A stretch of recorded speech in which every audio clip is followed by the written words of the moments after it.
আজি দেহা মানুহ বহুত ফূৰ্তি মাক দেউতাকৰ লগত একেবাৰে কাহিলি পুৱাতে ওলালে ককা আইতাকৰ ঘৰলৈ আচলতে তাইৰ এটা বেজিও আছে আৰু এয়া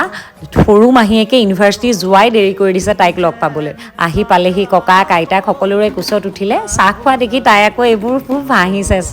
এনেকৈ বহি আছে অকণমান দৈ চেলেকাই দিয়াত মুখখন কেনেকুৱা কৰিছে চাওকচোন ডাঙৰ মাহীয়েকেও শুই উঠিয়ে তাইক লগ পাবলৈ আহি গ'ল আৰু তাইক খেলিলে বহুত দেৰি মাহীয়েকৰ লগত আইতাকে গান গাই শুৱালে তাইও কিবা কিবি গান গাইছে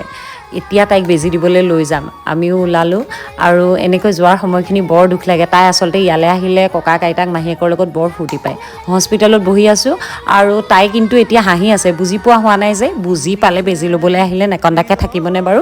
এনেকৈ তাইক ফুচলাই থকা হৈছে কিন্তু বেজি দিয়াৰ পিছত যিমানহে কান্দিলে বৰ দুখ লাগিলে তাইক আকৌ উমলাবলৈ আমি শ্বপিং কৰাবলৈ লৈ আহিলোঁ এয়া চাওকচোন ফ্ৰকটো কেনেকৈ ধৰিছে ব্যস্ততাৰ মাজৰ ধুনীয়া দিন এটা এনেকৈ সামৰি ৰাখিলোঁ